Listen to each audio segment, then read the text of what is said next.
Jira jirtu kabajamtoota hordoftoota yoo jiraattan kun daraaraadha. Har'aasi waa 8 nu qabadheetiin dhufe kanneen hooggansi badaan yookaan hooggansi dadhabaan qabu. Maal faadha 8 san kan waliin laallu ta'a. Akkuma barame yoo isinitti tole laayikii fi sabskiraayibiis godhaadha. Na waliin akka turtaniin isin gaafadha kabajaan.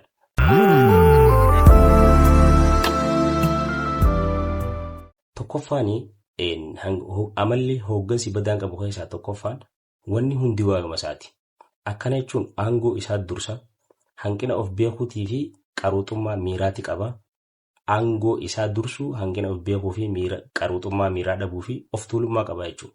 Lammaffaan poor communication jennaan. Poor communication jechuun hanqina waliigaltee haasawee yookaan namaa wajjin waliigaluu irratti fi tuuta hoogganuu sanii wajjin waliigaluu irratti hanqina namaa wajjin yookaan tuuta hoogganuu sanii wajjin waliigaluu qabaa jechuudha. Poor communication hanqina communicationii dadhabaa qabaachuu jechuudha. Akkana jechuun maal jechuu beektaa? Hanqina mul'ataa fi galma ifa ta'ee dhabuu siigaltee garee hoogganu yookaan tuuta hoogganuu kana waliin haasawee abdeet godhuu siigaltee abdeet godhuu dadhabuu hanqina dhaggeeffachuu qaba. Hanqina dhaggeeffachuu akkana jechuun yeroo hunda haasawuu jaalata jechuudha. Sadaffaan qulqullina amantii dhabuuti. Qulqullina amantii dhabuu jechuun maal jechuudha? Waan jiru hin raawwatu jechuudha gabaabseetuma giseensi himu. Waan jiru hin raawwatu namoota waa balleessan gaafatamaa godhuu hin danda'u. Siigaltee dadhabaadha namoota waa balleessan gaafatamaa godhuu danda'u. Dogongora isaatiin hojjetaa isaa yookaan qaama hoogganu homata. Siigaltee sodaachisuu fi yakkuu jaalata yeroo hunda jechuudha. Sadaffaadha inni sun. Afraffaan ammoo garee yookaan tuuta hoogganuu hin deeggaru. Garee yookaan tuuta hoogganuu hin deeggaru jechuun leenjii gahaa kan nu danda'u. Garee tana akka isaan maltetti yookaan akka isaan hojii isaaniitti ol guddisuu, jajjabeessuu, encourage yookaan dadammeessuu kana hin danda'u siigaltee uummata isaatiif garaa gahuu hin danda'u namni kanaaf siigaltee uummata isaa akka isaan of argatan hin deeggaru. Uummata isaa akka isaan of argatan hin deeggarudha jechuudha. Shanaffaan amantii dhabuu. Amantii dhabuu jechuun tokko isumattuu amanuu dhabuudha jechuudha. Amantii dhabuu humneessuu caalaa ajajuu jaalata. Siigaltee humneessuu caalaa ajajuu jaalata.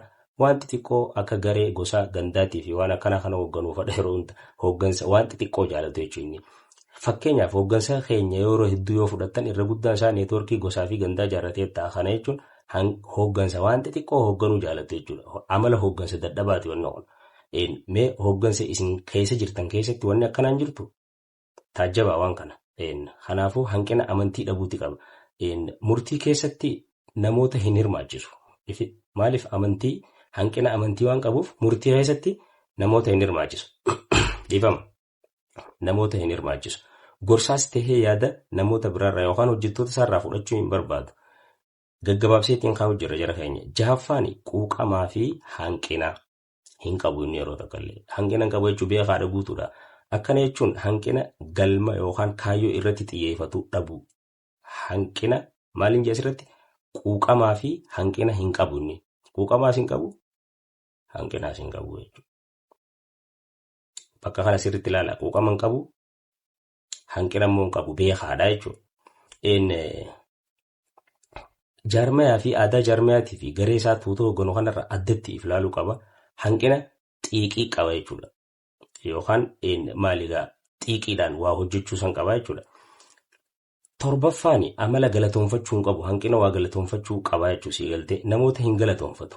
Namoota kana yaada diigu, yaada distraaktiif ta'e, yaada zeeroo ta'e hojjettoota isaa kana yookaan tuuta hoogganuu kanaaf kan siigaltee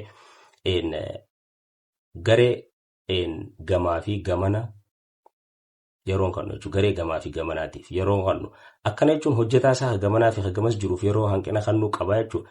Caalatti qeeqaa ta'uu barbaada. Yeroo hunda wayii qeeqaa inni kun siigaltee. 8ffaatii fi asirratti inni dhuma yaada goggogaa ta'e qaba. Rigid jechuudha. Yaada goggogaa ta'e.